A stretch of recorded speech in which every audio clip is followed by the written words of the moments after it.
Hi, everybody. Welcome back to We Are Only Human, the official podcast for the College of Education and Human Sciences.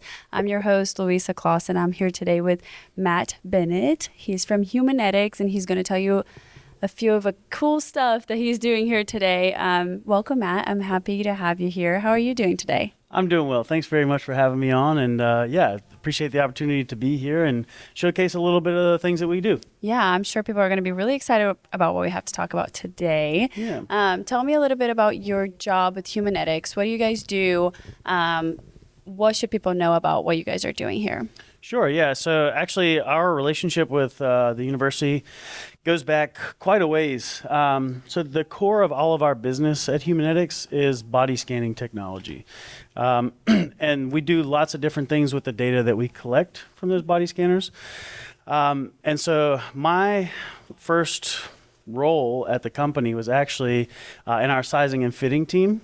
So I worked with body data to help the apparel industry improve the fit of their garments and that sort of thing. Obviously, that's kind of why we're in this particular college. And so they actually have utilized one of our body scanners here to help doing research with kind of in parallel with some of the things that we're doing. Wow. For about a decade, I'd say. And throughout the years, they've stayed up to date and up to speed with all of the scanning technology that we have. And so actually, as of right now, we have two scanners here. One is in an adjacent room.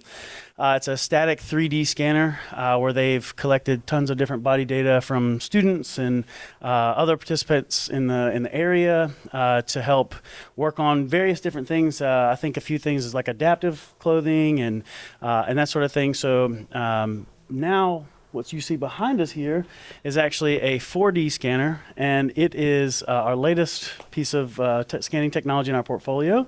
And we're very excited about it in general. It's a relatively new piece of technology for us and in general. And it's just been recently set up here at the university. So I'm not only looking forward to seeing the things that we've already thought about doing with it, but having these creative young minds getting involved in it and seeing like, what can you guys come up with to help us expand even more on what we're doing already? I mean, that's incredible. Technology is very fascinating. Yeah. Why should students be excited about it? You kind of told me a little bit about that, but what are some of the specific things about this that are going to help them in their future? Sure, yeah. So it's, I'd say, not only going to help them in their future with their work that they're doing, but also directly, like with their own lives even. Some of the research that they'll do will affect people across the state, the country, and even the world with this technology. So there's different biomechanical research that can be done with it. That can be for athletics, or it can be for elderly, or adaptive wear, again, like we were talking about. And just in general, I think fit testing and learning how the body fits in clothing and different environments, because previously, as I mentioned, we've had the static scanner that's already here.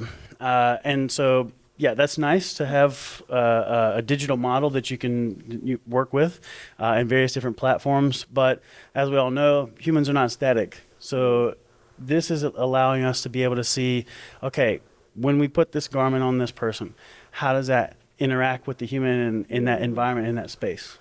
So walk us through this a little bit. Someone gets here. What's the process like? How does this work?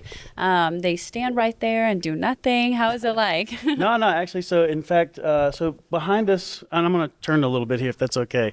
So in the middle of the green carpeted area, there's a white square. And then all the way up to the grid there, in that white square and that height is the scan volume area. So initially what we need is an A pose for the person. Okay. And the team at IBV, which they're diligently working over here behind us, preparing for a little workshop we're about to host here. But they've developed an algorithm that allows us to create a homologous mesh, which is essentially going to be a template that is applied to basically the outer shell of the body, so that we can track a very specific point throughout a motion sequence. So in that original A pose that we do, it's mapping that template. So then after we collect that piece of that scan, then we can do more of a motion sequence. You can run through it, you can jump in it, you can do a cartwheel if you want, whatever it is that you want to do, and we can maintain that consistent topography. So it allows us to do very different like biomechanical researches that other motion capture systems don't quite allow us to do, because typically those are more skeletal.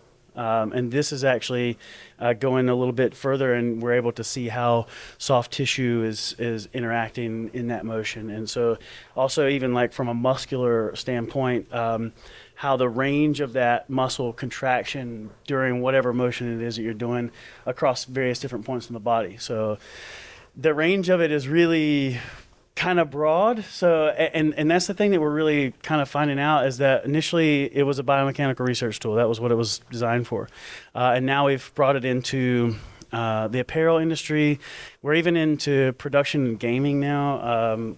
It's been something relatively new that we've tapped into, where there's been a very big need helping expedite machine learning and AI training and that sort of thing. So it's really wild. And it keeps changing all the time, constantly. All the time. Yeah, ever adapting. I mean, we've had, so at the conference here that we're having today, we've already had some really interesting ideas of like, well, can we do this? Can we do that? And we're like, well, we never really even thought about that. But like, it's plausible, you know, for sure. Yeah. So it's awesome. That's awesome. I feel like I just got a little bit smarter today after this this class here with Matt.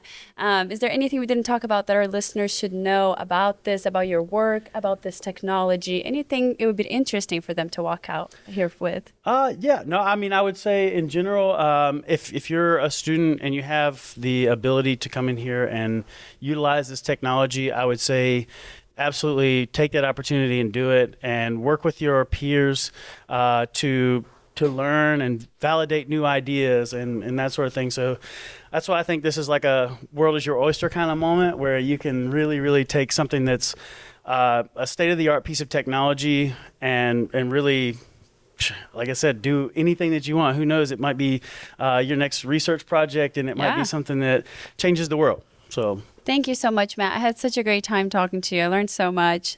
Please come back and talk to us again if there's a 5D something one day. I appreciate you, and I hope you have a great day here today. Thank you so much. And I'll leave, if there's a way for me to leave some contact information, I'm happy to share that. Of course. You can always go to our website too, which is humaneticsdigital.com, or actually humanetics.com/digital, I think is actually. There we go. Yeah, thanks so much. Thank you guys for watching. We had such a great time, and tune in next week for some more exciting news here from the College of Education and Human Sciences.